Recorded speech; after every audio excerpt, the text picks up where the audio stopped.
Have you ever seen the Rishat structure in Northwest Africa? Well, supposedly scientists don't know what created it, but in my opinion, they know. They just don't want you to know. You see, they have gone through great lengths to keep the true nature of this creation a secret. They do what they always do. They create false narratives to steer your mind away from anything but the truth.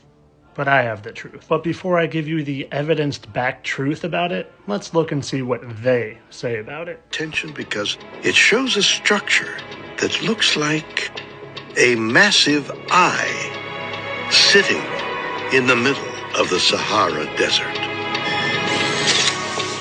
The astronauts spotted something that looked like an enormous 30-mile wide circular shape, which had a center surrounded by concentric rings of stone and sand.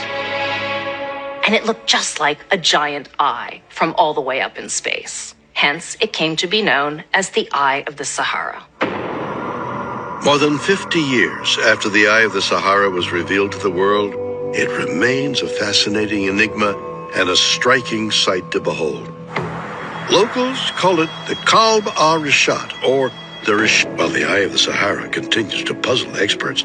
In recent years, a remarkable new theory about this mysterious structure has been presented. It's believed that this location could have once been the site of a fabled island kingdom that has never been found. The legendary lost city of Atlantis. We pull up the photos of these concentric circles. Tell him. Yeah, the Rishat, R-I-C-H-A-T. It's worth mentioning that, in the first couple, I just want to say it's Rishat. I used to call it Rickhot. I was mispronouncing it. But let me ask you this, Joe, real quick.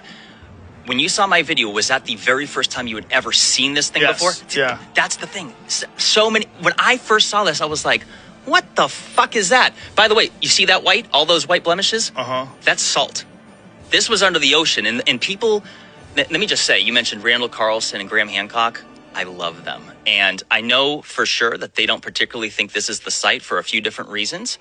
So let me say there's absolute doubt. Even I am not 100% certain. I'm not even 100% certain Atlantis existed. What I am certain is that humans were doing spectacular things, and a cataclysmic event happened called the Younger Dryas and reset something for somebody. Is there a natural explanation for this formation? Yes. So let me say that it is considered to be mysterious. They're not 100% certain of it. However, the consensus is that it was a volcanic dome that had risen and collapsed multiple times, like 100 million years ago, allegedly.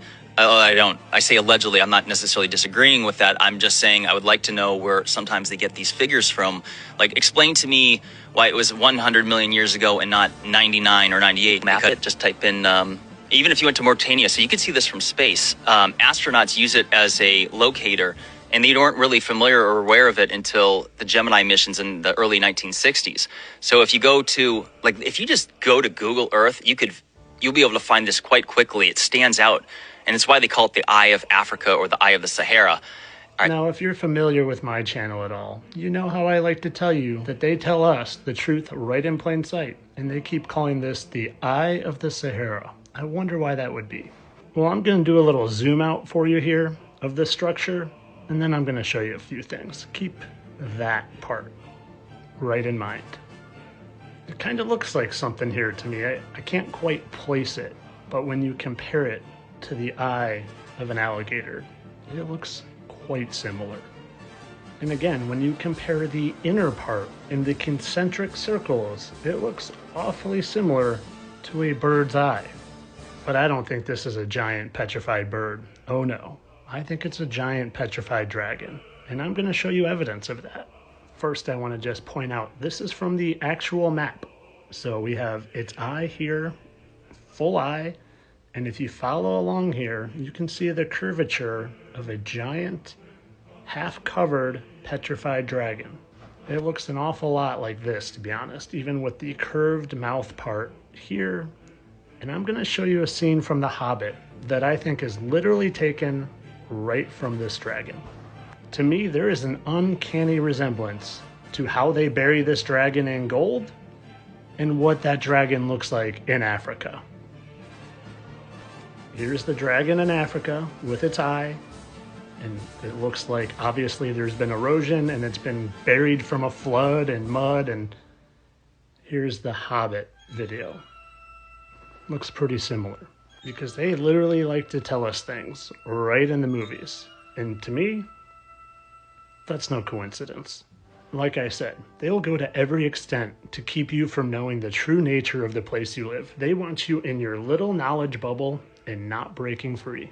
And if you're having a hard time thinking that this is an eye, especially of a dragon, well then you just haven't watched enough of my videos. So I'm going to add a little finisher. Because if you don't know that dragons existed and giants existed and dinosaurs are really just a story to keep you in that knowledge bubble, well then you're still in that knowledge bubble. And here's a clip of one of my old videos to help you break out.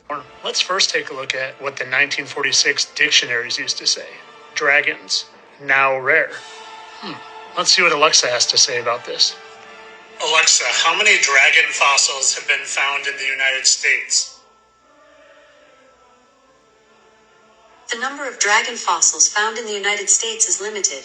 Only 5 fossils have been discovered so far, limiting the knowledge about these creatures. These fossils are studied by researchers to learn more about dragon species and their evolution. While the findings are preliminary, they provide insights into the life and times of these majestic creatures. So the dictionary says they're real. Alexa says they're real. Several weeks ago in the UK, they found a fossil that looked like this, even though they called a plesiosaur. That sure looks like a dragon to me. And just a few weeks after that was found, CNN reveals that their scientist actually unveiled dragon remains.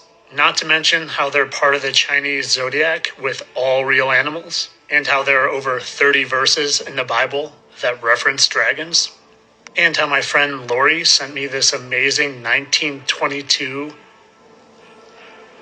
dictionary that just happens to have the word dragon in it. And let's see what it says. Is it going to say fictional character, mythical beast? Or is it going to say something else? Winged serpent. And if that still wasn't enough evidence for you, just go to the Google Maps and type that in and see this perfect outline of a dragon. And if you've seen my volcanoes are caused from the insides of dragons, well, look at this smoke just billowing out of where that dragon is. Tell me you don't see this. But you can go on believing what the scientists say, or you can start listening to the people like me who are actually trying to bring you truth. And as always, this was all for entertainment purposes. I know this is just a naturally occurring formation that just happens to look exactly like an eyeball. Yeah, God does these things. He creates these strange looking anomalies. All for entertainment purposes only.